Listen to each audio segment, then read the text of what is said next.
Welcome to Hail Varsity Radio, the voice of Husker Nation. Insight, opinion, expertise, with the biggest and best names talking Nebraska across the state. Join the show on Twitter at Hail Varsity and at Schmidt_radio. Call in at 402-466-ESPN or 1-800-825-5865. Here's Chris Schmidt.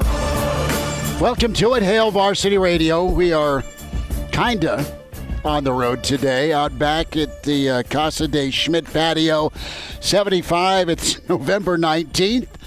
Might as well just say, let's sit out back and talk a little football today, 4 to 6 with Hail Varsity.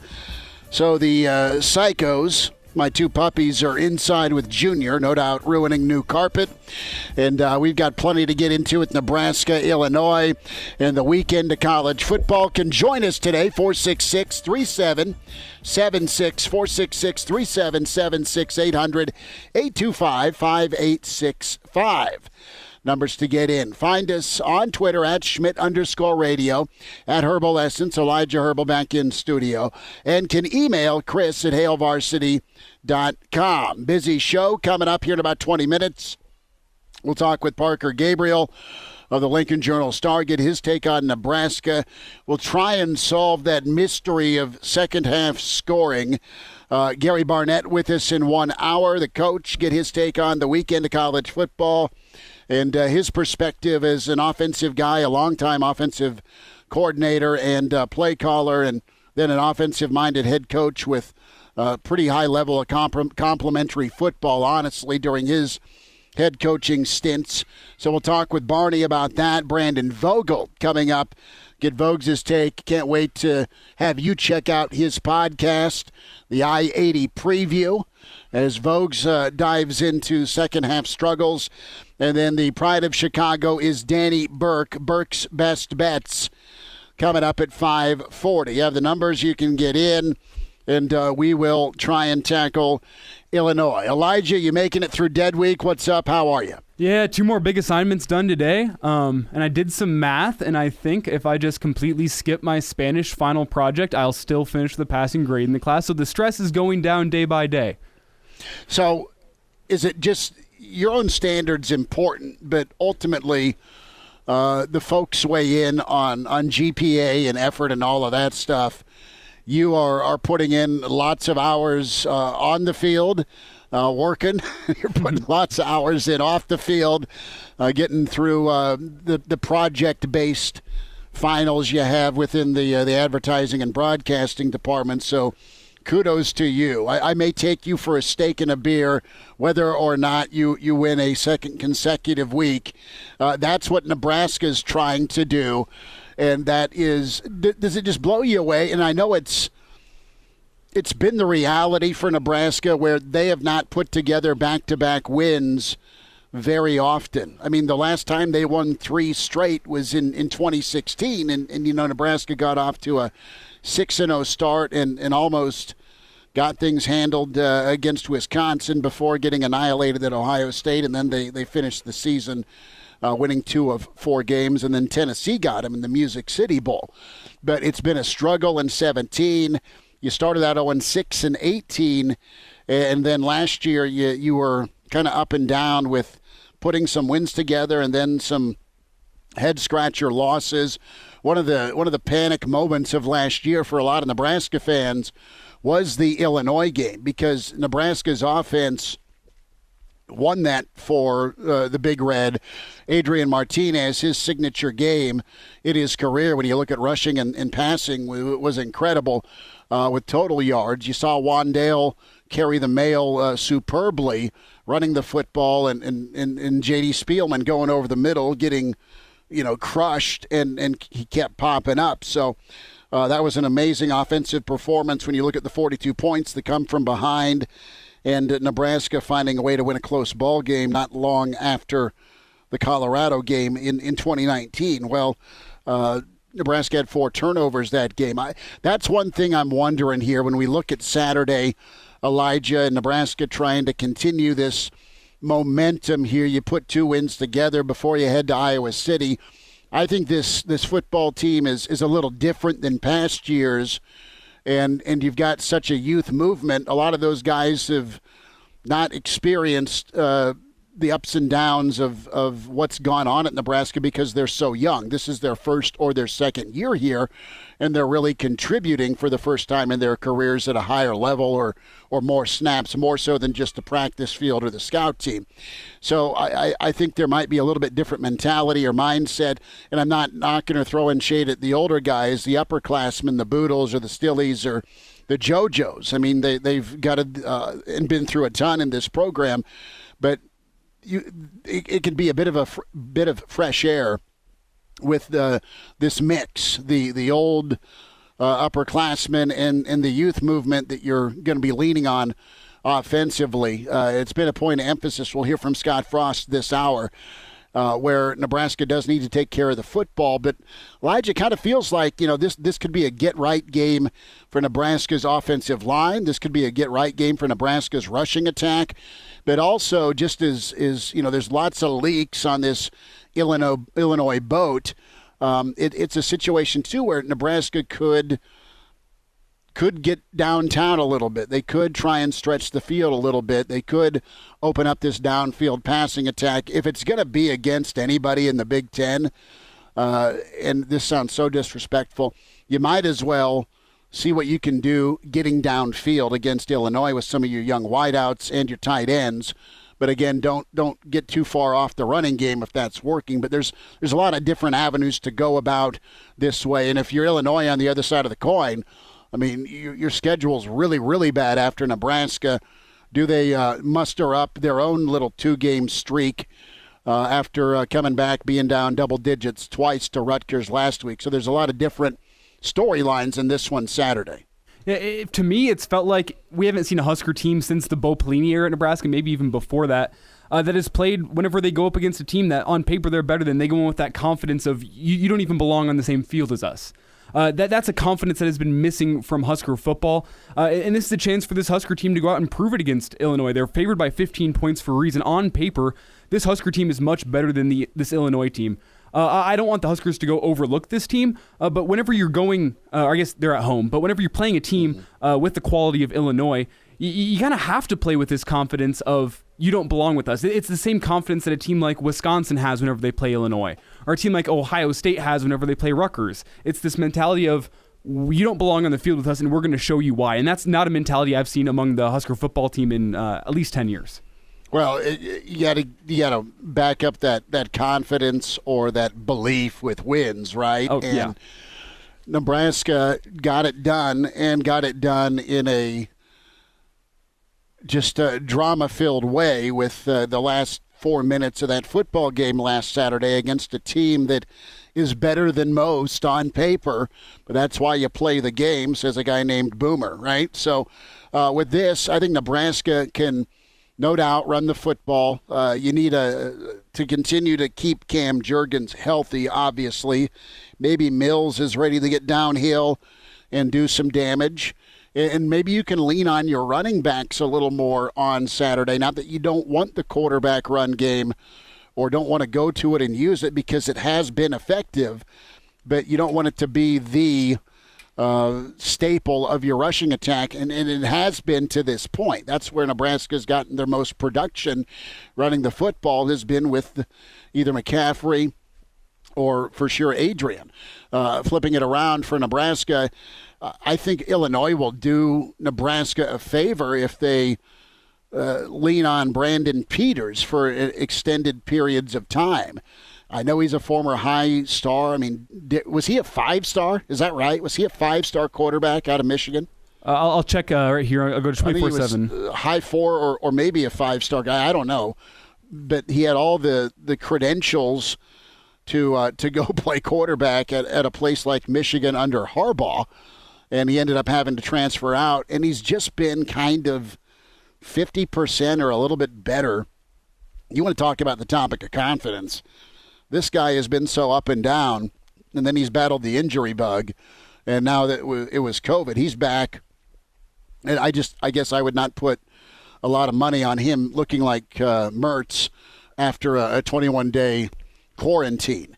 If I'm Illinois, man, I make Nebraska stay disciplined And Isaiah Williams is a high-level freak athlete that's a pain in the neck to deal with the quarterback run game.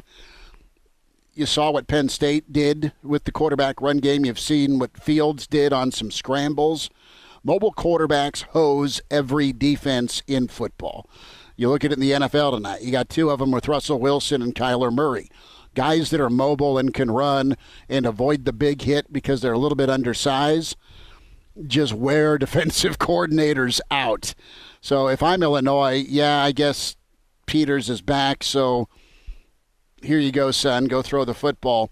But in all honesty, I think Isaiah Williams, he was a big-time get for Lovie and company. I mean, the guy was the Big Ten Offensive Player of the Week, for God's sake. I'd keep riding him, and I'd make Nebraska stay disciplined with that zone read game and try and get some work done on the ground against the Nebraska black shirt defense. That'd be my humble take on things if I'm planning how to try and go after these newly minted 12 black shirts. I just went and checked the stat, and Brandon Peters was a high 4-star. He was the number 6 quarterback in the country, according to Rivals. So there's your stat check on that. Jeez, 6 in the country, and it goes from Michigan now to Illinois.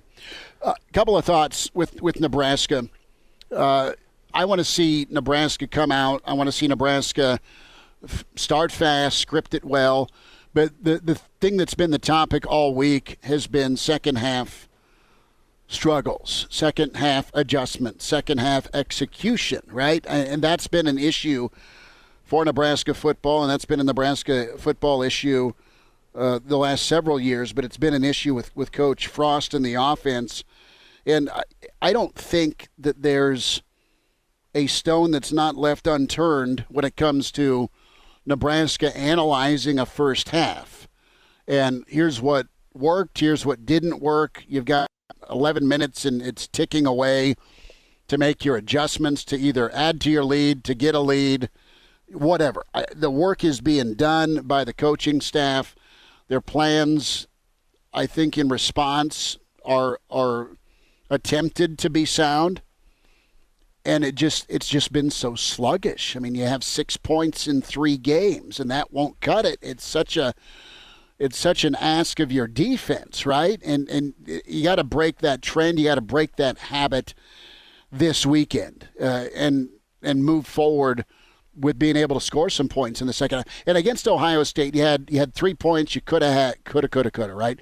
Could have had 17, right? You could have had a couple of touchdown drives, or at worst, you get into field goal range a couple of different times, and so you have 9 points. I thought you were going to beat Ohio State anyway, but for you to go like you did in week 2, that turned into week 3 against Northwestern, where, man, you had 2 red zone turnovers. So you've got a whole mix of issues going on with not only execution and turnovers in the red zone, but finding an identity in the red zone and being able to power in and score some points in the second half. That trend has got to go the right way for Nebraska against Illinois, just for the sake of beating Illinois. And I know Nebraska's a 2-touchdown-plus favorite, but then even into Iowa City, right? I mean, you need to be able to make some adjustments and then go execute it and get off that schneid. I mean, it's almost to the point through 3 games where it's in some of your guys' head, right? Where you're pressing and stressing a little bit to get some points in that third and fourth quarter. I think it can happen, but it needs to happen. And for Nebraska, too, this will be an opportunity to step on somebody once you get them down, because I think if they come out and approach the week the right way, they should be able to jump out and jump on Illinois, take them down, and then just kind of cruise. Not put your feet up, but just be able to just be the better football team and go to work on them offensively and have a really good day defensively. Open field tackling. You should, and if you don't, that's on Lovie. If you stick with Brandon Peters to go 15 of 30 with a couple 3 interceptions, because he's disastrous with the football, with turnovers, that's not helping your case to get another season in Champaign, Elijah. Yeah, what I'm looking for in this game on Saturday is just how well this offense and this defense can work in continuity. We've seen a few times this season the Husker offense has been pretty good at capitalizing whenever the defense can get a takeaway. I want to see if that trend's going to continue because the Illinois defense, I don't want to say it's a sieve, but when they're allowing 450 plus yards of offense a game, you're going to have your chance to move the ball. You don't want to put too much pressure on your defense to be able to completely shut down this Illinois attack, especially with how multiple they can be with multiple different quarterbacks. We're assuming going to get some play time. So whenever the Husker defense can get a turnover, I want to see, can this Husker offense take a short field and punch it in? Or are they going to have to be forced into driving the ball 80 yards and scoring a touchdown, which is something that they have not done well at all this year? Well, the other side of that, too, is think about the fact you get Nebraska, this will be an opportunity to hit some big plays too, right? I mean, we're talking second half scoring. It's an issue that you're going to get a chance as a team to get on a better path that way, work on it, but also the big plays. It was a sight for sore eyes to get a 45-yard gash play last week against Penn State. You did so with Betts. How many more big plays can you get? We'll hear from Parker Gabriel. He's coming up. It's Hail Varsity Radio. We're at Casa de Schmidt on the patio, 75 and sunny, November. Why not? Parker Gabriel's next. It's Hail Varsity, presented by the Nebraska Lottery. And we're back Fellas, think we could listen to the radio lesson? on Hail Varsity Radio, presented by the Nebraska Lottery. Yes! That's awesome! Back with you, Tale Varsity Radio, presented by the Nebraska Lottery. Welcome in Parker Gabriel, Lincoln Journal star. Parker, thanks for taking a few minutes. Just a quick non-football question. Would you like to babysit a German Shepherd that loves to play fetch during interviews? You know, Chris, if I got to babysit a German Shepherd that loved to play fetch during interviews, I would gladly do it as long as I knew it was going to be 75 and sunny like it is right now. If that's the deal, then sign me up. Well, good. Gertie will be right over. She likes new people. What do you think of Saturday, Parker? What's your gut here as you kind of sifted through this week's media sessions and also, you know, some of your takeaways with the Penn State game? You know, how are you feeling about Nebraska's focus heading into Saturday? Yeah, I think, Scott Frost said this morning that he liked the way his team handled the last 5 days or so since beating Penn State. It's obviously, a new challenge this year in terms of handling success instead of bouncing back from either a loss or a canceled game. I think you have some confidence in the trajectory of the defense. It wasn't perfect against Penn State by any stretch of the imagination, but played pretty well most of the game. They're obviously on the field for a lot of snaps, 91. And then I think the biggest question really is surrounding the offense. And we've seen Luke McCaffrey before last week, obviously, but we hadn't seen him in that role as a starting quarterback. So tangibly, what progress has he made from one to start two? Obviously, there were things to like and things that you can clean up last week, like there will be every week for anybody that plays quarterback. But if they're back up in the 400 to 500 yard range rather than 298, given the way the defense is trending, I think Nebraska would be in pretty good shape if that was the case.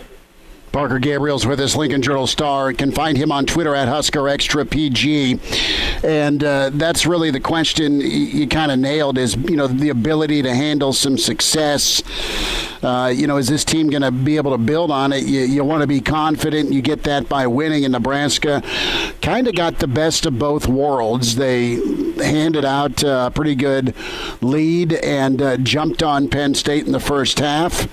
Tale of Two Halves. They had to takes another step forward and learns how to, put someone to bed or finish them off, step on the old neck, so to speak. Yeah, I think that's right. I mean, I think you can look at it as a really good learning experience. Now, obviously, everyone would have had a slightly more comfortable afternoon if there wouldn't have been such a learning experience in the second half. But they found a way. They got it done. That's life in the Big Ten. Very rarely are you going to just waltz in somewhere and win by multiple scores and do it easily. And so, you've got to get comfortable operating in that environment, operating as if the game's on the line, because a lot of times it is. And so I think, all things considered, it was a good mix of you learn by winning and you also just learn the things that went well and the things that didn't. And so now you just try to take it to the next week. Last year, they won handily against Northern Illinois and went to Illinois, and everybody thought, okay, tune up before Ohio State, chance to really, play well. And they went down 14-0 7 minutes in and turned the ball over 4 times. So you can't take the approach that, it went well enough last week, it just will again this week. You have to make that happen, and I think that's sort of the next lesson to learn for this team. Parker Gabriel with us here on Hail Varsity Radio.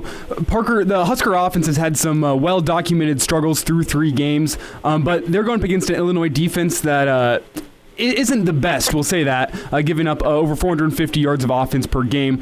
So when you're looking at this Husker matchup on Saturday, which side of the ball do you think might struggle a little more? Is it going to be the Husker offense or is it going to be the Husker defense? Yeah, that's a good question. I mean, I think that, part of it's going to depend on what Illinois does at quarterback and what kind of caliber play they get at quarterback. I think I don't know what to think about the offense because obviously you're right. They have struggled a little bit over the past couple of weeks, and so too has Illinois' defense. And not only that, but Nebraska in the past 2 years, Scott Frost has really they've really ripped up Illinois' defense each of the past 2 years. And Frost talked this morning about how they got different looks from year 1 to year 2, but the results were pretty similar. I mean, they scored 42 last year. I think it was 56 in 2018. They've had 600-plus yards. And Adrian Martinez had like 430 yards of offense last year against Illinois. And so they've really, that was a game last year where 42 points felt like underselling it for the offense because of the turnovers. And so you've got to – I think part of that, it's hard to know exactly, but part of that is just because Scott Frost has such an intimate knowledge of the defensive system, given that, he really came up in something similar to that during his playing days in the NFL, the Lovie Smith Tampa 2 system. And so all of that is to say it's a recipe for Nebraska to feel like it should have a really good day offensively, but – it would be Nebraska's first really good day offensively if they have one. Parker, a thought here, kind of piggybacking off of what Elijah said about, where Nebraska can go and what to expect Saturday offensively and defensively. The numbers are what they are, and I know Illinois is great at taking the football away. I mean, that's how they've been able to score some points offensively. They do a just marvelous job of being physical and forcing turnovers. I mean, that's what they did a year ago, right? I mean, they really physically beat up Nebraska. So I'm wondering when we talk about Nebraska's downfield passing attack and how that needs to grow and kind of help this offense out, is this the game where you see more of an emphasis on it, perhaps? You kind of cut it loose with Luke, perhaps, downfield, and even with some of those young wide receivers and also your tight end play. Is that something that may be a focal point in the play calling? Yeah, I think it has to be. And listening to Matt Lubick on Tuesday, the offensive coordinator, they played pretty aggressive early in the game, and shot plays can have different. It doesn't have to just be 4 verts all the time, but they were pretty aggressive early in the game, and then obviously, played a little bit differently once they were up by 3 scores, and that didn't go, exactly how they wanted it to. But I think, I think you're right. I mean, I think that you have to respond to physicality with physicality in kind, and that includes trying to push the ball down the field and probably to, guys that have some size. Of course, if you can get concepts for Wandale Robinson you like down the field, you do that because he's a really good player. But I think that there are going to be opportunities for the tight ends to get involved, maybe for a guy like Xavier Betts to get involved. Even Levi Falk and Marcus Fleming, who aren't the biggest guys on the roster, but are outside receivers primarily by trade. And so, I think you'll see an aggressive approach. I think you'll see them turn Luke McCaffrey loose in the passing game a little bit more, maybe even last week. But at the same time, Nebraska always wants to establish the run, and if they can do that and run the ball efficiently, then there's no need to get too far away from that and get too pass happy if you find yourself able to run the ball at Illinois. Parker, there's an abundance of young options that are ready to step up and make some plays at wide receiver, but the big name, Omar Manning, hasn't really lived up to Husker fans' expectations this year, apparently dealing with a couple injuries, but he's only suited up for the one game against Northwestern, no catches on the year so far. Do you see his role changing as the year goes on, or do you think he's been so hampered by injuries and showing up to campus late that maybe he's not going to be able to step up in this offense till next year?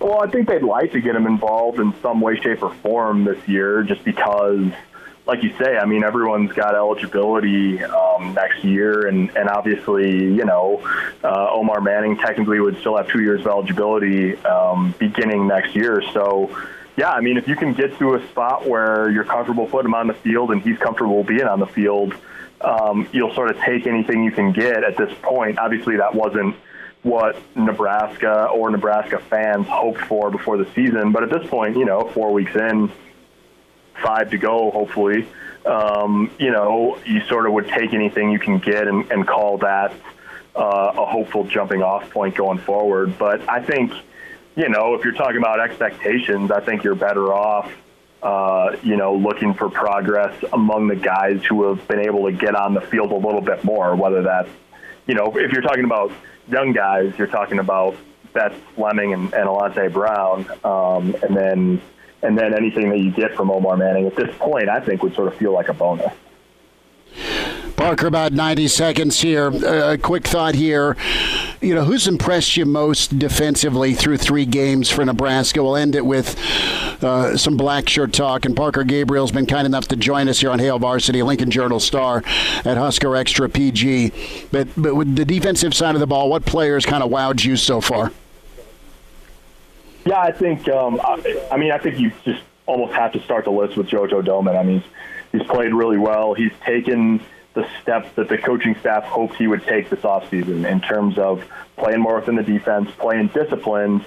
And I think he's learning through his play this year that he can play disciplined, play really smart, play within the system, and still be a big play guy.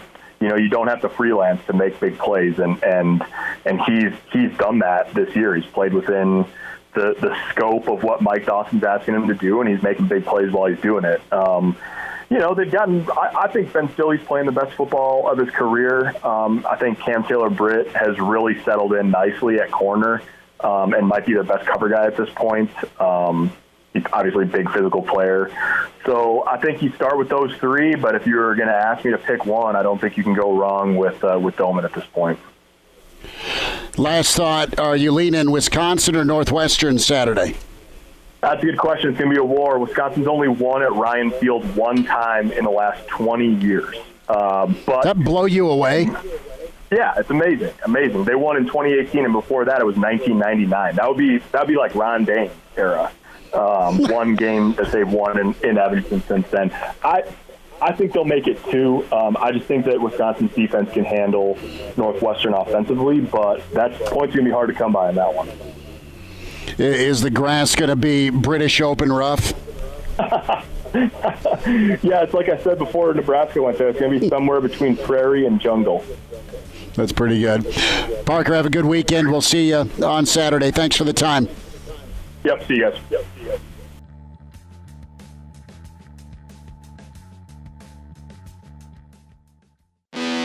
Chime in 402-466-ESPN or email the show, Chris@HailVarsity.com. Just try me. Back to Hail Varsity Radio.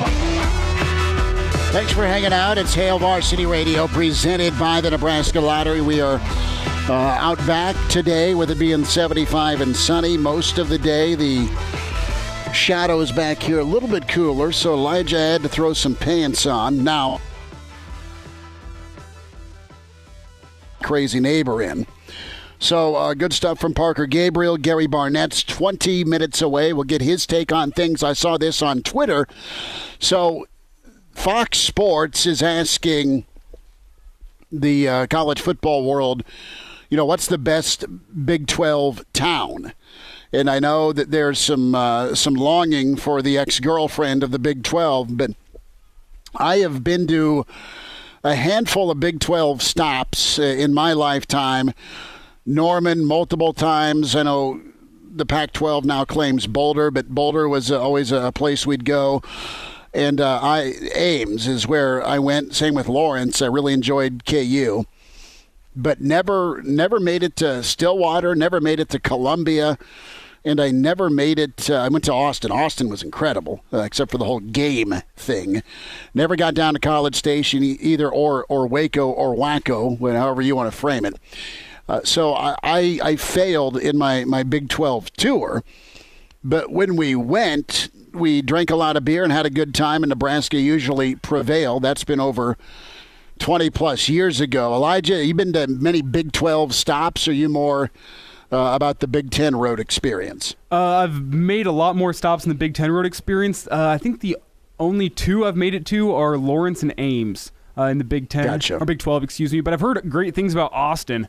You said you've been down there. I heard it's a beautiful place. My parents have been there twice. I got old family friends that live down there. I hear it's just a beautiful place, but my take on Ames and Lawrence is they're both kind of crappy. See, Lawrence, we drove through Lawrence not long ago for a baseball tournament, and that's when 29 was jacked due to flooding. So going through that direction took way longer, but Lawrence was charming, especially the campus.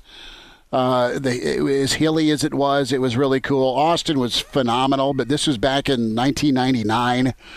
So it was great to be on 6th Street. It was great to have a beer with Earl Campbell. That was wonderful.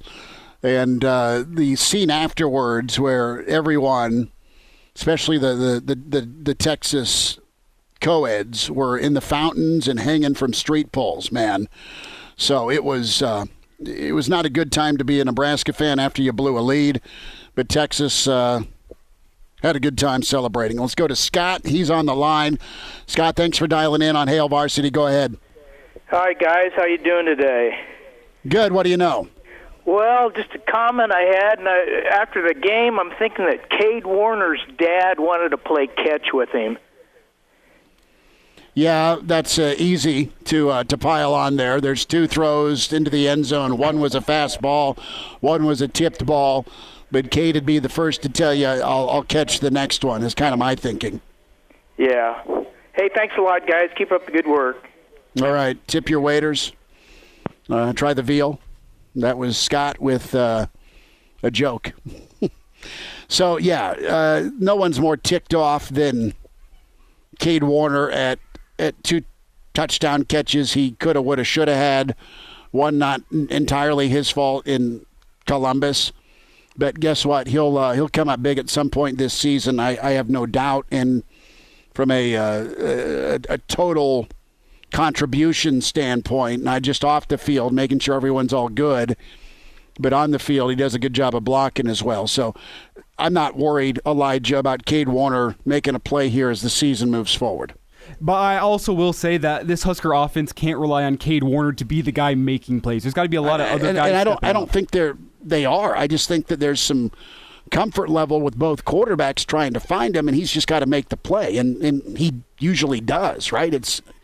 You want to talk about a case in point of somebody wanting it too bad or trying too hard. There's that moment where you've earned your way on the field because you know everything and you're helping the younger guys. You've been praised as a teammate. It's time to go make some plays, and he's the first to tell you that. I mean, to not pile on Cade and to give him some props, He's been the only receiver I've seen that open in the end zone on those plays. Does he have to make the catch? Yes. You want to talk about, we talk about getting separation or knowing what route to run. There's something to be said for that. Yeah, there's something to be said for him being the only guy who can get open in the end zone. No, I know.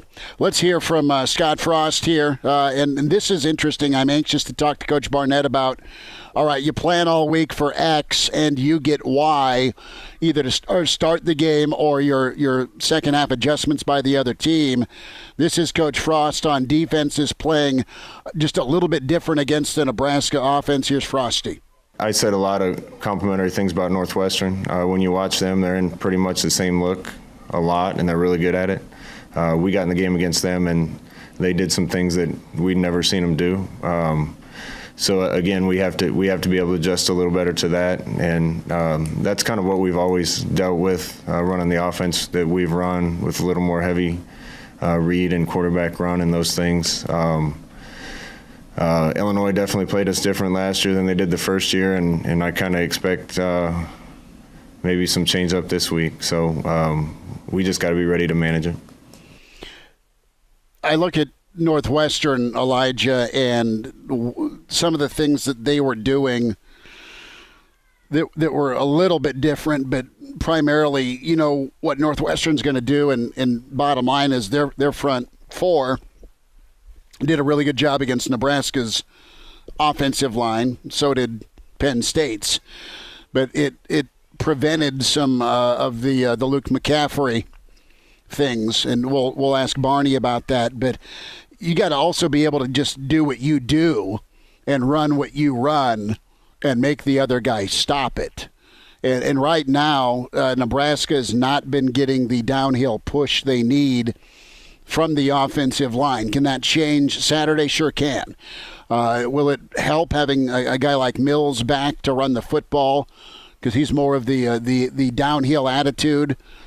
That'll be pretty key for me when it comes to what Nebraska does running the football. And I'm anxious to see more from Scott. I'm anxious to see some from Tompkins. Let's get Ramir Johnson the football on the outside. He's pretty fast athlete. Real quick here on the topic of big plays, and we'll hear more from Scott Frost here before the hour is done. The importance here of big plays for this offense. It's not real easy to go 12 plays, 80-yard drives. Can Nebraska hit some big shots? Yeah, I've said a bunch. We need to hit some more big plays in the offense so we don't have to sustain as many drives. Those need to come in the pass game and the run game. We're going to be consistently working toward that. I think there's some things we can do better. It's interesting, our offense is probably a little different than some others in the league, and it's just funny to me how we get in games and people play us different than what we've seen on tape in about every game that we've looked at. And we need to do a good job adjusting to those things and creating some opportunities. But we've got some looks, at least the last 2 weeks, that we weren't expecting. And and part of that's just we need to block a little better and break a tackle or make somebody miss from time to time. But I think those things will come. That is Scott Frost. More from Coach Frost. Gary Barnett coming up. It's Hail Varsity Radio with you on a Thursday. We're presented by the Nebraska Lottery. And now, back to Hail Varsity Radio. Thanks for hanging out. It's Hail Varsity Radio, presented by the Nebraska Lottery. We are on the patio today, Casa de Schmidt. Mama's working. That's all right. Junior's in the basement. And he has the two idiots with him. The dogs are not out here to torment the neighbor kids, thankfully. Reminder about buckling up. 70% of people in fatal crashes in Nebraska, they're not wearing their seatbelt. If used properly, seatbelts can reduce the risk of fatal injury by 60%. Your best defense in a crash, buckling up, brought to you by the Nebraska Department of Highway Safety Office. Busy hour in the 5 o'clock session. Brandon Vogel, HailVarsity.com and magazine, and the host of your I-80 preview podcast will be with us. Gary Barnett's 10 minutes away. And then the pride of Chicago is Danny Burke. Burke's best bet, some Big Ten thoughts, some Nebraska angles, and some NFL. So the quote that we've kind of been most interested in today with Scott Frost meeting with the media has been Scott Frost in his discussion about the black shirts, and he likened it to Halloween a little bit. But we'll get into why guys got those black shirts. And here's Scott Frost on just the intensity of the defense that made enough plays to win on Saturday. I think we're ready. That was the message all week, that you can't relax after a win. You have to be that much more committed to being really good and to getting better during the week.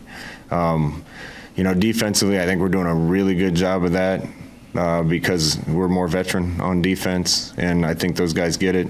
Offense has just been a process of bringing the young guys along the whole year and trying to lean on our veterans.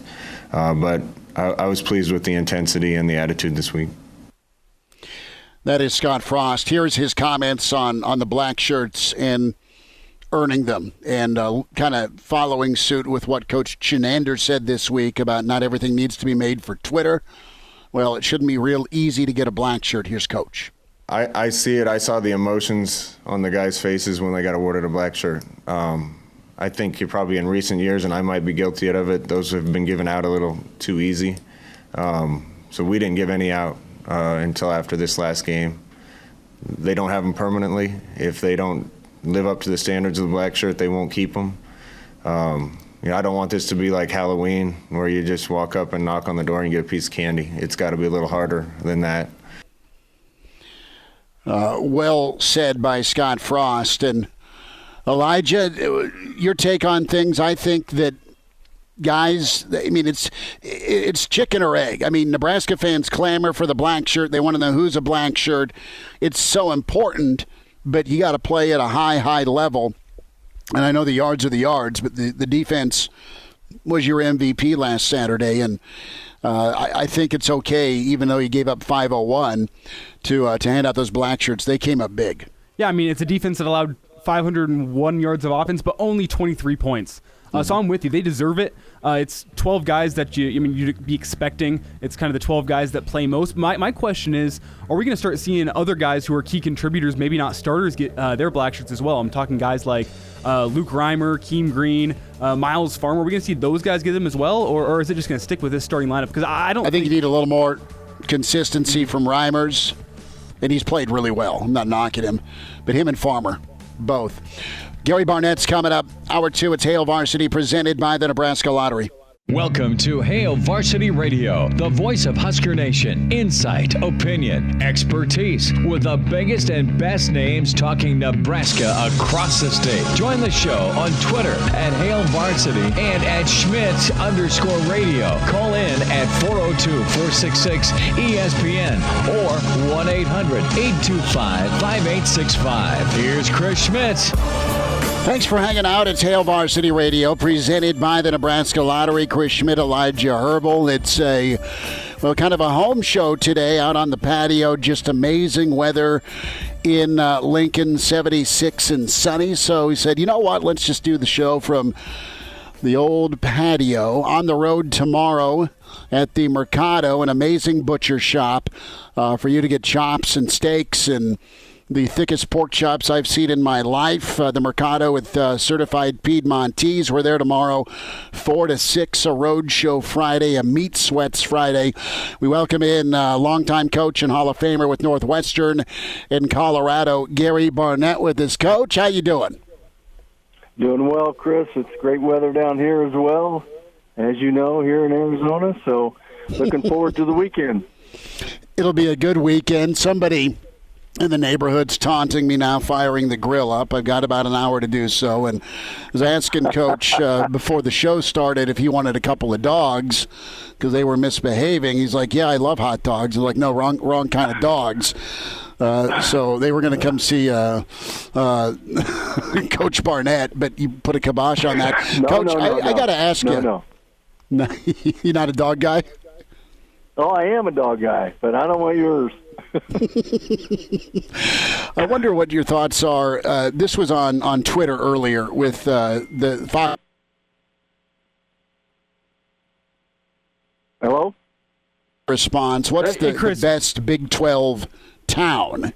And I'd love your perspective on it. Was there a town you particularly enjoyed visiting more than others? Let me think about that. Probably Columbia because of the old days. But, sure. We like Nebraska. I like going to Austin.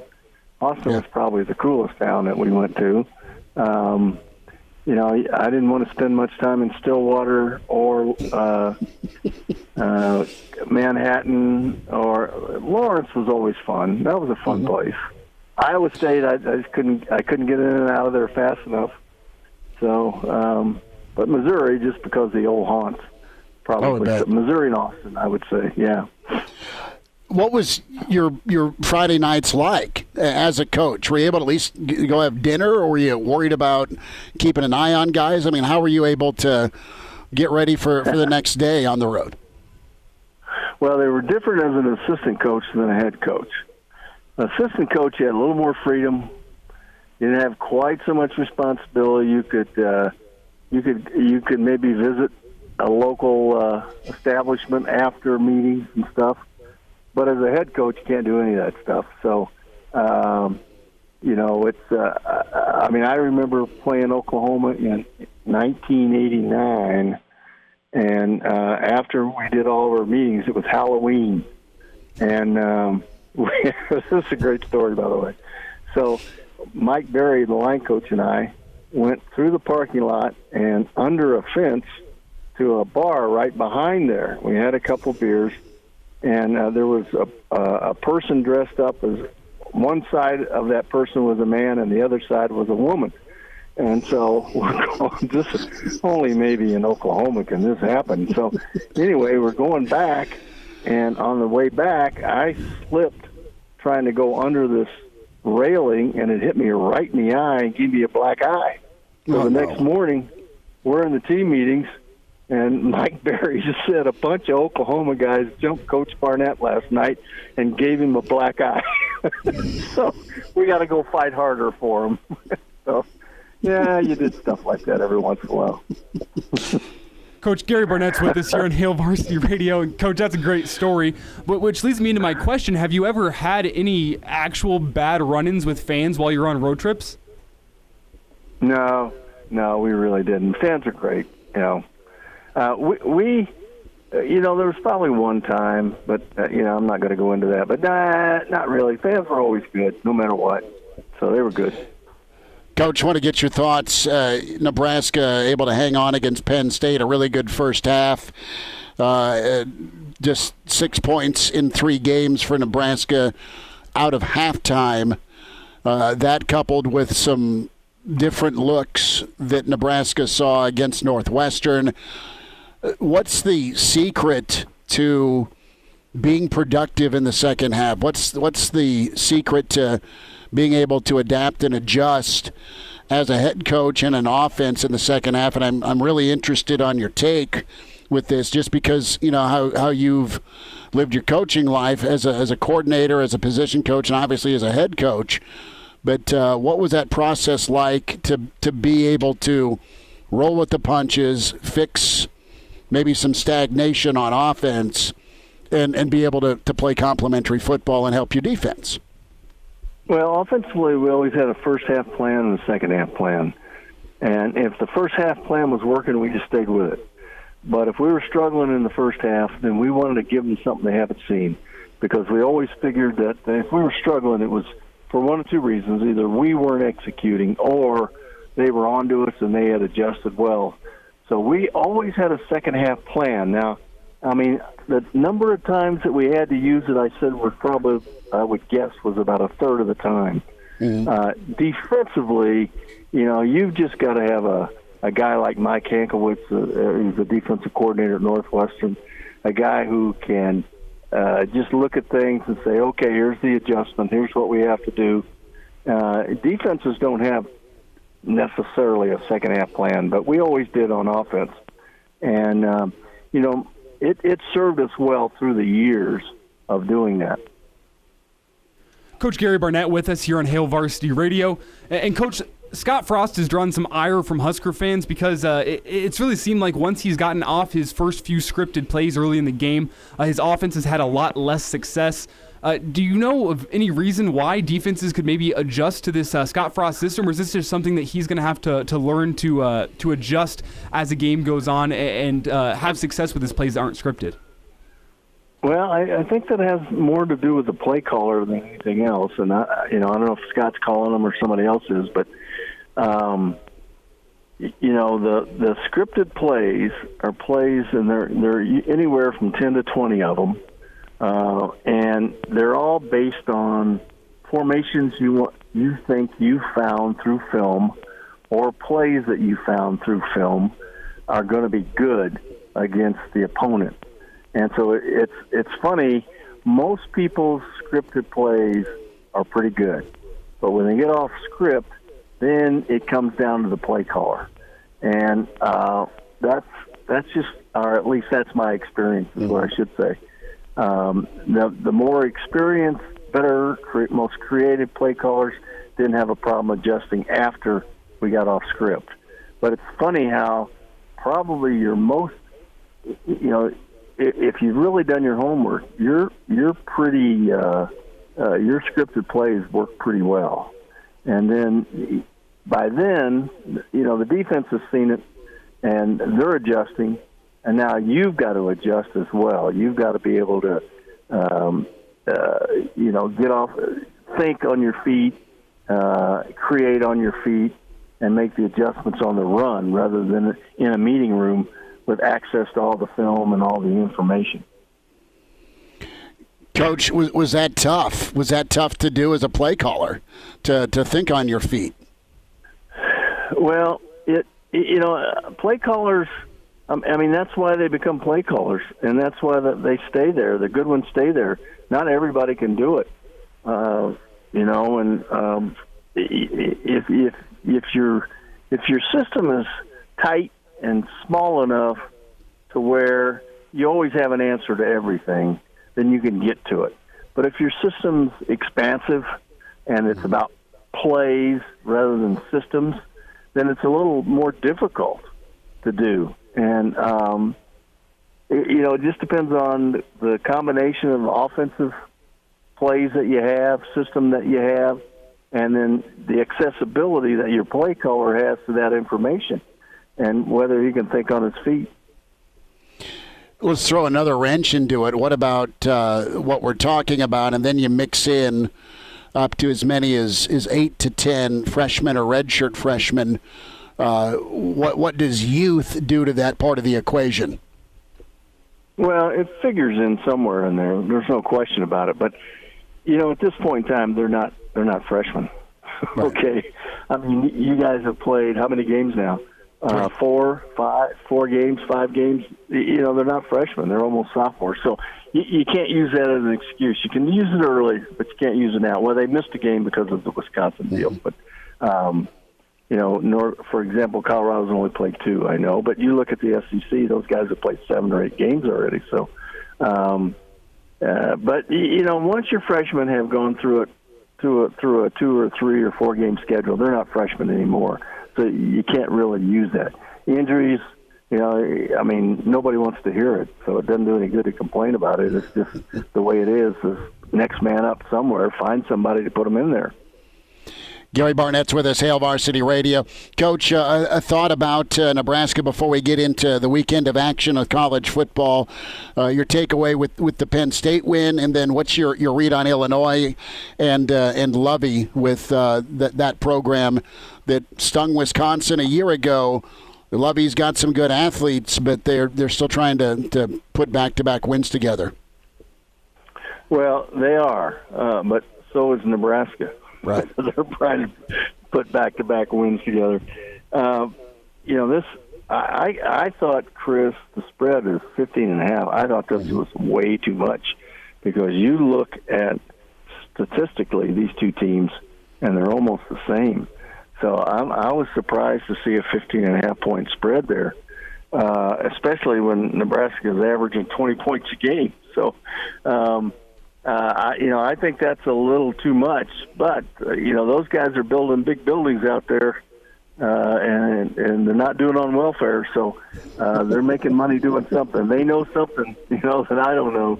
But statistically, those two teams are pretty even. It was interesting to see McCaffrey start and for him to stay with him as much as he did. He seemed to spark the team a little bit. It's going to be an ongoing issue all year once that happens.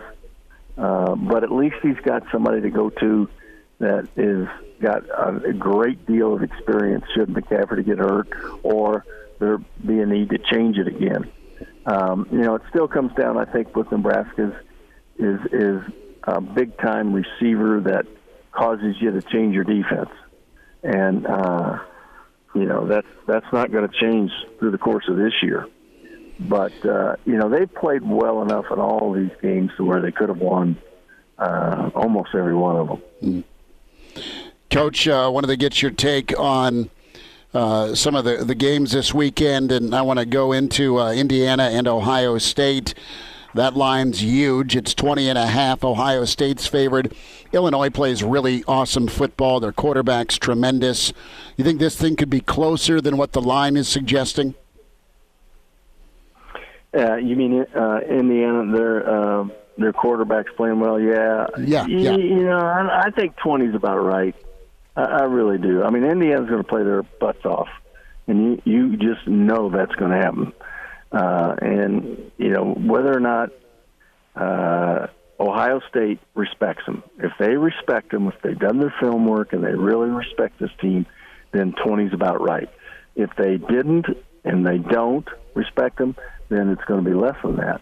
So, you beat a team based on respect. And if you've respected them, you've prepared for them, you know everything they're going to do, and that's when you play your best. Coach, tell me about Northwestern and Wisconsin this weekend. Northwestern has had Wisconsin's number at Ryan Field. This one will be, it'll be black and blue, kind of like your eye down in Norman, man. Yeah, well, it goes back. It goes back to in my first year in '92. We kept Barry from going to his first bowl game, Barry Alvarez. Oh, wow. And then, but it's been a battle since then, and he should have taken a knee against us in '96 and didn't, and we forced a fumble, won the game because he didn't take a knee, and then I'll be darned if the next year I'm on the 4-yard line going in, and I could have taken a knee, but instead I ran a play because I wanted to score more points, and we fumbled. They went down and kicked a field goal. So it's been back and forth like that through the years, and they have had Wisconsin's number. They're 7.5-point dogs. Mike Hankwitz and that defense is pretty good, but Mertz is good too. I think Wisconsin probably has more athletes. Just whether or not they play that way, I think 7.5 is about right. Truth is. Coach, last thought. What's the word on CU? Are you guys looking at Colorado State? Any update on that? Yeah, they have been looking at Colorado State, but I just got notice from the athletic department that they're not going to do anything other than a Pac-12 team. So if another Pac-12 team has to cancel today, then whichever team has to cancel, we might play the other guy. But it would have to happen in the next 24 hours. So we're not going to play this weekend as it looks right now. All right. Well, Coach, if you're off, get the old golf club out and hit them far and straight. And it was fun to chat today. Thanks for your time. Enjoyed it, Chris. Good being with you, man. Have a good weekend. You too. There he is. That's the coach, Gary Barnett. And there's that little backstory to Wisconsin and Northwestern about who didn't take a knee, who's taking a knee. That was pretty good. Brandon Vogel's up next. And now, back to Hail Varsity Radio. Going to check that Gary Barnett interview out. That was fantastic on play calling, on scripting, on second half scoring. Yeah, it was just awesome. And that is up on ESPN Lincoln's On Demand, ESPNLincoln.com. Also on ESPN Lincoln's Twitter. And, of course, you go to the HailVarsity.com site. You go to the network page, and the entire podcast is posted. You podcast network with Hurrdat Media at Hail Varsity. A podcast you got to have in your rotation is the I-80 Preview. Your host and our dear friend Brandon Vogel, managing editor from HailVarsity.com and magazine, and his book with John Cook, Dream Like a Champion. Vogues, what's the fastest you made it from your hometown out west to Lincoln on I-80 in reference to your podcast title, I-80 Preview? Is there a world land record you set, or did you just kind of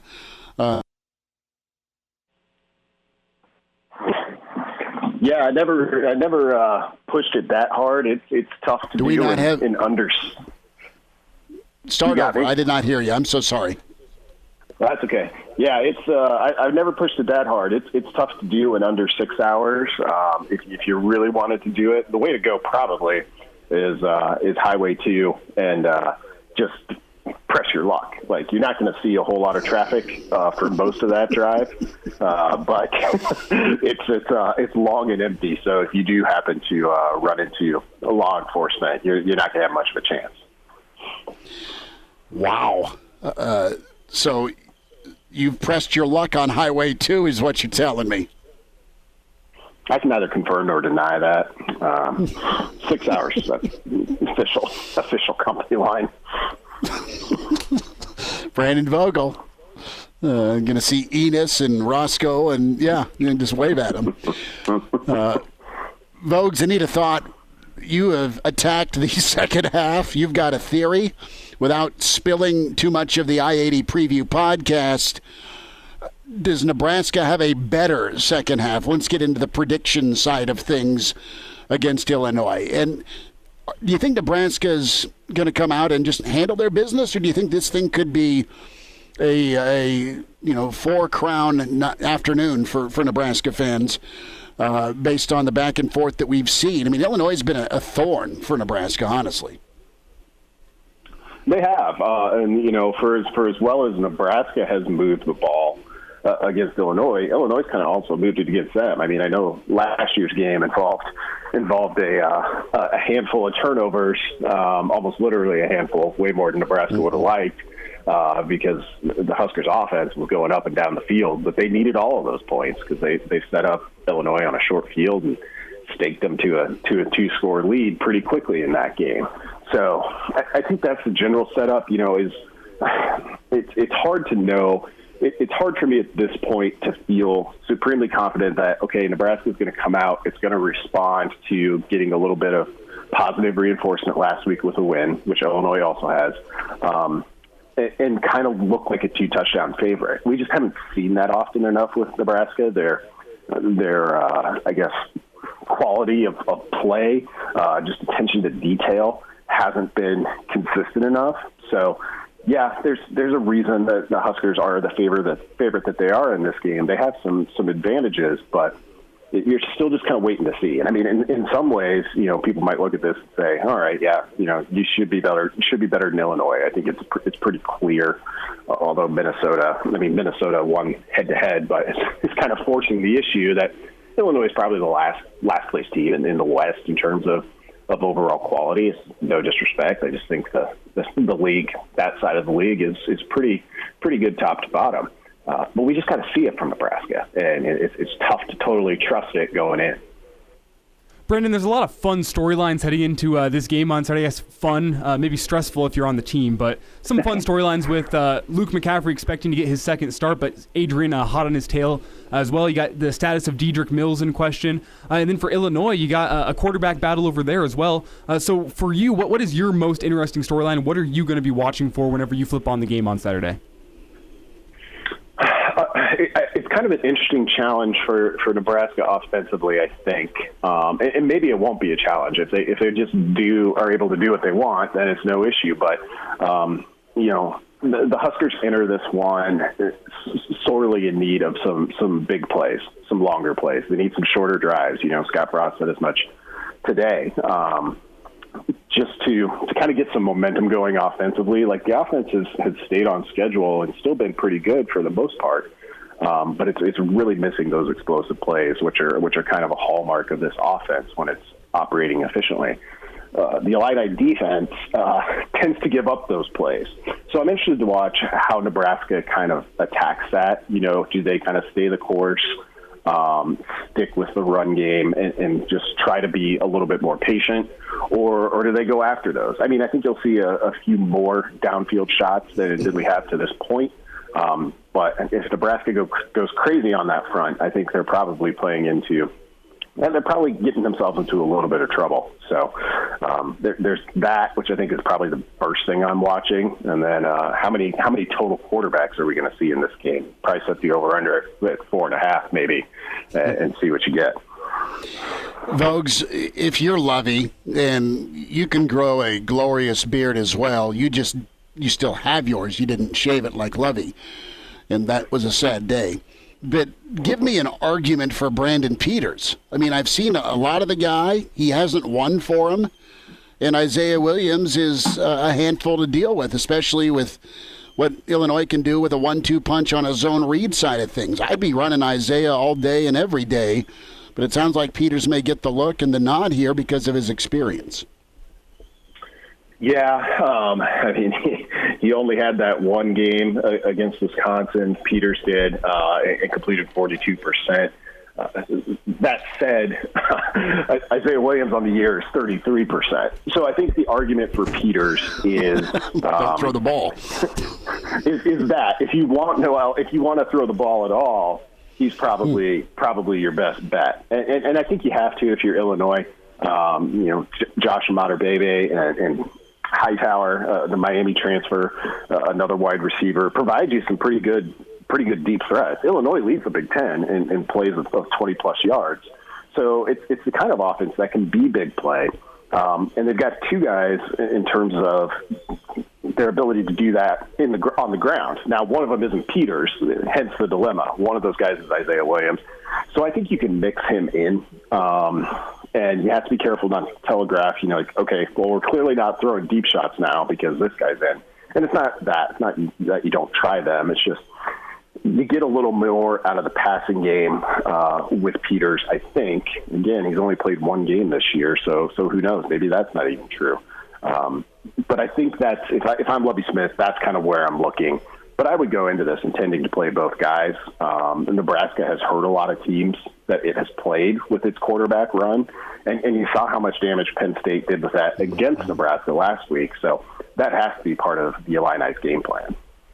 Brandon, Huskers are a 15-point favorite according to Vegas. I know there's a lot of things we can talk about with Illinois, but if the Huskers are that big a favorite, you got to assume that they have some advantages somewhere on the field. So where do you think the Huskers hold an advantage over the Illini on Saturday, and where can they really flex their muscle on the Illini?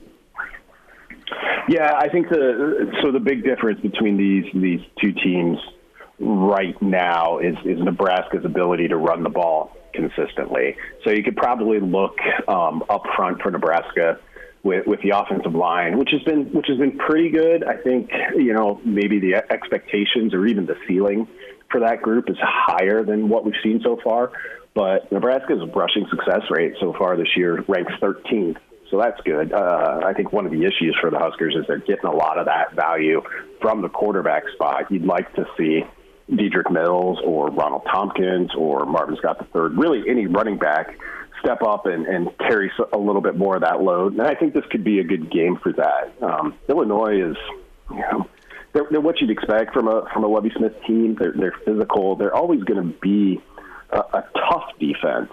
But right now they're really struggling to keep teams off schedule in addition to the big plays. And anytime you do those two things, it's a group that lost a good bit from last year's defense that really powered them to bowl eligibility. So I think Nebraska's biggest advantage is probably going that way when the Huskers have the ball against the Illini defense that's struggled so far. Vogue's a thought here about 2.5 minutes. When it comes to the second half and the offensive drought and play calling and adjustments, do you think Nebraska's offense is just green as to why they're struggling, or is it the fact that there's that many good minds in the Big Ten and Nebraska's offensive play calling and game planning is still new to this league, so they're trying to kind of get their bearings? I know it's year 3, but I'm asking second halves under the Scott Frost era. I mean, it's not just this year. It's been an inconsistency quite a few times. Yeah, I think it's some of both of those things. The Big Ten is a good league for coaches, and they're going to adjust and they're going to throw some wrinkles at you, which has been a talking point this week with Coach Frost. So you see some of that. I do think Nebraska's kind of inexperience plays into it. As Frost put it this week, they're young for the third year in a row, which is not the way that trajectory is supposed to work. But here they are, and I think you have a little bit. It's tough to really try to even understand this without getting into a little bit of psyche or emotional response. For a young group like that, I think it's a little bit easier to get up for the start of a game than it is to go into the half, regroup, and come out and be ready to address what the new wrinkles you're going to see then. It's just a little bit harder. That's something that's more the mark of a veteran team in my mind. And then I did talk about this a little bit on the podcast, not to give it all away, but I think some of this, Nebraska has 1 touchdown in the first 4 minutes of third quarters for the Frost era, the entire 27 games so far. And I think some of that is due to they take the ball first, which is a completely defensible strategy. They want to get on the board first. That has a lot of positives for a team, just being in the lead. But the thing you're giving up then is that second half possession to start things off. And I think a lot of times Nebraska has just started those second halves on their heels. So you better score first if you're gonna play it that way. And so far, Nebraska is still, as we've seen, a work in progress. Brandon Vogel with his HailVarsity.com and magazine, his podcast, I-80 Preview. Check it out. Spotify, Apple, and, of course, Google Play. Vogues, we'll talk Saturday. Thanks for the time, man. Thank you. And now, back to Hail Varsity Radio. Back with you, it's Hail Varsity, presented by the Nebraska Lottery. Time to get caught up with the Pride of Chicago. It's Danny Burke time with VSiN Sports Network, and at Danny Burke 5 is where you find him, his daily show, Rush Hour, and, of course, the weekend coverage of the Chicago Bears with Fox. Danny Burke, brother, how are you, man? How about Nebraska hammering both of us last week, not only covering but winning? Hey, you know what? If we're both fading them against the spread and it turns out to a win, that's not the worst case scenario. It gives us something to be happy about and talk about more so throughout the week. So it's looking like the same thing could happen this week in terms of how big that spread is, and it's most likely going to be another win for the Big Red, which is always good. It needs to be another step forward for Nebraska. I think the topics of interest for sure are offensive production in the second half. Like, that needs to be a thing and not a hope. But, Danny, where are you at here with Illinois? They got their first win. Kind of surprising, honestly, that they won out at Rutgers. Not that Rutgers is amazing, but, Illinois showed some fortitude here. And Lovey's got good kids. They just tend to surprise at least once or twice a season. Last year it was with Wisconsin, but line's now up to 15.5. How you feeling about Nebraska? What do you like about this game, or are you running from it? The way I'm looking at this game, because with the spread at 15.5, I'm surprised it's that high. I'm going to be honest, not saying that Nebraska's not that much better than them. They should be, but it just seems like a dangerous number to want to lay it with Nebraska. If I had to do anything, I would take the points, but the way that I'm handicapping this game is looking at the total. Now, earlier this week when we made our picks, it was at about 59.5. Looks like you could still get some 59s out there. I took the under in this spot. Now, I hate rooting for unders, specifically in college football. This may be one of the very, very few unders that I've taken this season because it's really been an overfest, and that's been very viable thus far. But when you look at this Nebraska team, Schmidt, like we talked about, they have that offense that you think should be better and can move the ball more frequently. And you saw it a little bit against Penn State, but the defense had obviously a lot to do with that. You talked about their ineptability to move it in the second half. And Illinois, Nebraska always seems to not always seems, but sometimes. I mean, last year they played it close. And Illinois' defense, while they haven't really showed up thus far, that's where they're supposed to have that strong part of it with Lovie Smith being the head coach. Now, we've talked about Nebraska and how their defense has vastly improved, specifically against the run. I think that's going to slow down Illinois. I think you're going to see them being limited from probably about, let's say like 17 to 24 points, and maybe you get Nebraska to throwing up 30 to 35 in there. I think you can get right about at that 59 or below number. So I think it's going to be the play here is under 59. Like I said, had under 59 and a half. Would still pull the trigger at 59. Once you kind of dip below that, that's when I'd get a little bit cautious, but that would probably be the best angle for myself. Danny Burke's with us, the pride of Chicago. Burke's Best Bets at Danny Burke 5 on Twitter. Northwestern and Wisconsin. Wisconsin has been incredible. They looked phenomenal against Michigan. I was way off on that one.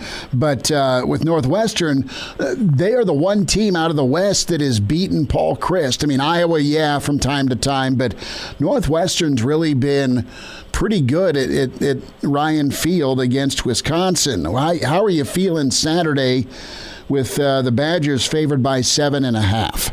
It all depends where you get this number. I took Wisconsin laying 7 in this spot here since it's right at the key number of 7. If you can still get a 7 or if you're willing to buy it down the half point, that's the way I would go because, look, as good as Northwestern has been 4-0, 3-0-1 against the spread, just for some reason I still can't trust this team. And it's not defensively. I know they're really great defensively, but offensively I just don't see them being able to keep up with Wisconsin. The big thing about Wisconsin, like we talked about last week, with all that time off, how are they going to respond in that tough spot against Michigan? They dominate them 49-11 on both sides of the ball. So I see the same thing happening here. Wisconsin is ready to go. They know what their expectations were coming into this season. They've dealt with a lot of adversity, and now if they can keep it under control and keep rolling, I think they do the same against Northwestern. So at the number of 7, I would lay it. 7.5, personally, I would stick away. But at that point, I probably would take Northwestern if I had to. Like I said, all it comes down to is getting that key number of 7. I think Wisconsin is going to beat Northwestern and cover. Danny, let's head to some NFL. And what do you think about the Cards in Seattle tonight? What a finish by Arizona and Murray to Hopkins. Wow. That was fantastic, Schmidt. I was so fortunate in that game because I ended up taking the Cardinals' money line instead of them on the spread at 2.5. So I got a little bit bad of a push when I bought down the Browns to 3. Nick Chubb goes out. I was salty about that, but luckily I didn't lose. And then we bounced back with the Cardinals' money line. I didn't get screwed by them not kicking the extra point. So just a day of bad beats. Was on the right side for one of them being the Cardinals. Now that this line's at 3, Schmidt, as much as I love Arizona and been backing them a lot this year, it's hard not to look the way of the Seahawks because I know a lot of people are going to be looking toward the Cardinals' direction after the big win. The Seahawks have lost 2 in a row, and Seattle has a terrible defense. It's so bad. So what I typically do is dive into props, which I'll talk about later on my show, but right now, with the number at 3, a small lean to the Seahawks. It would be hard to envision that Russ loses 3 in a row against another MVP candidate as of this point, a guy who's really young. Russ is going to take this one personally. Division game. Total at 56.5. We were kind of talking before. This total can't be high enough, Schmidt. I mean, let's be honest. The Cardinals do have a better defense. They still allow a decent amount of points, though, and the Seahawks and that great offense they have are going to be able to put up their fair share. So no chance I would bet the under in this game. But like I said, if it's at 3.5, I'd take the 3 in the hook with Arizona. If it's at 3, probably look a little bit more towards Seattle. But I think the best opportunities for this spot would be to cash in on some props, which there are a plethora of props that a lot of the books made available. Danny Burke's with us. Burke's Best Bets, Tale Varsity Radio at Danny Burke 5. You hear Danny with VSiN Sports Network, and Rush Hour is his show. Danny, is there a best bet out there, either college or NFL? Do you like the Chiefs, Raiders? Got a couple minutes here left. Where you leaning this weekend here? What do you got your eyes on? Yeah, really quick, just to get to that Chiefs-Raiders game, don't have a best bet in this one per se, but I think it is really fascinating because this line has moved up now to the Chiefs being an 8-point favorite. Now, this is a bounce-back spot for Kansas City, who got beat pretty bad by the Raiders at home, so that makes sense why it could be that revenge spot. But getting 8 points at home with the Raiders seems like a lot. And this Chiefs team, while they're fun to watch, arguably the best in the league, they haven't really been dominating their opponents. So I'd probably look at taking the 8 with the Raiders, if anything. But the best bets that I've had so far for both the NFL and college, let me pull these up really quick. But in terms of college, like I said, my 5 picks I made, I had Nebraska, Illinois, under 59.5. I laid 5.5 with Maryland versus Michigan State. That number's at 6, would still lay it there. Wisconsin, like I said, laying 7 at Northwestern. Oklahoma got fortunate enough to get a 6.5. I laid that versus Oklahoma State. And then Hawaii, Boise State over 60.5. Now, in terms of the NFL, the best bet I made so far was a 6-point teaser. I teased down the Chargers from 8.5. Brought them down to 2.5 against the Jets, so they just need to win by a field goal. And with the Vikings, this number has actually moved down to about 7, but earlier I had them at 6.5. Teased them down to 1.5 versus the Cowboys. They are coming off a bye week, but Minnesota's on a roll now ever since that bye week. So a 6-point teaser, Chargers down to 2.5, Vikings down to 1.5 for the NFL. There are your best bets with the pride of Chicago. It's Danny Burke. Follow him on Twitter at DannyBurke5. Catch him on VSiN, of course, Rush Hour nightly with Danny Burke, 6 to 7 p.m. Central. And Danny's got some work going on the weekend as well with VSiN and Fox Sports Chicago. Danny, have a great weekend. Enjoy this warm weather we're sending you. And we'll talk again next week, bud. Sounds like a plan, Schmidt. Enjoy the weekend. Miss us? Come here, brother. Give me a hug. Bring it in for the real thing. We're on call for you. Catch the podcast at HailVarsity.com, the ESPN Lincoln app, or download them on iTunes. Saddle up, partner. Back to Hail Varsity Radio. One final time, it's Hail Varsity presented by the Nebraska Lottery. Pretty pleasant day. Awesome to be outside and doing the show from the patio. We are at the Mercado tomorrow. Certified Piedmontese. That is going to be awesome. I have raved about their steaks. I have raved about their brats and kielbasa. Their Louisiana hot sausage links. So we are at the Mercado with Piedmontese, certified Piedmontese tomorrow. Another Roadshow Friday, a Meat Sweat Friday, 4 to 6. That's North 84th if you're in Lincoln. And if you're not in Lincoln, come see us anyway, where you're hearing us across the Hail Varsity Radio Network. Incredible selection. Elijah, I think I'm going audible here for Thanksgiving. I'm going to have some really good kind of smoke-infused turkey breast on Wednesday. Thursday, it's maybe short ribs or maybe prime rib on the smoker. I'm thinking I'm going to say, hey, how many short ribs can you load me up with, Piedmontese? And the Mercado's where I'm going to rock that. And what's going to be awesome is I've got this beef rub that is just undefeated when I've done short ribs on the smoker before. I am lobbying hard for short ribs for Thanksgiving. But it is Joe Mama's call with what we do on Thursday, whether it's smoker or turkey or some sort of beef. It's okay to audible away and still have the sides, isn't it? You don't have to always go turkey on Thanksgiving. I think you have to always have at least a little turkey as an option, or else you're just un-American. I mean, the short rib to me is a little bit weird. How about wild turkey? To drink. You know what? I think does that count? If you what do the judges say? If you pull out the wild turkey, I'll give it to you. It's a weak effort, but an effort was made, so I'll give it to you. I do think the short rib is a little bit strange, but you can't go wrong with the prime rib. See, the short ribs. Have you ever had a short rib? Never on Thanksgiving. No, well, you sound like a little uppity when you go, I'm never on Thanksgiving. Well, I mean, I guess the key I've never to Thanksgiving... skipped a project for finals, but it is what it is. I'm not sure why you're coming at me for that. I'm proud of you for that, actually. I'm stepping up. I'm coming into work instead. That's right. So Seattle and Arizona tonight. Junior's nervous. I know that. Does Seattle bounce back, or does Arizona get the sweep? You got to think, to me, Russell Wilson isn't going to let a defense dominate him twice. I mean, the Arizona defense played against Russell Wilson like Russell Wilson hasn't been played before. The Seahawks said they want to go more run-heavy this game. They didn't like their pass-heavy option last game. I know it's a high total if you're a bettor out there, so Seahawks are looking to run the ball a little bit more. But I mean, after what I saw last week from Arizona, I don't want to bet against the Cardinals ever again this season. Yeah, I was not going to entrap you with a selection tonight. We'll wait till tomorrow. Come see us out at the Mercado, Piedmontese, certified Piedmontese, 4 to 6 tomorrow. Great stuff from Brandon Vogel, Gary Barnett, Danny Burke, Parker Gabriel, Elijah Herbel, Chris Schmidt. Back at you tomorrow on the road at the Mercado. Talk to you then at 4 with Hail Varsity. Thanks.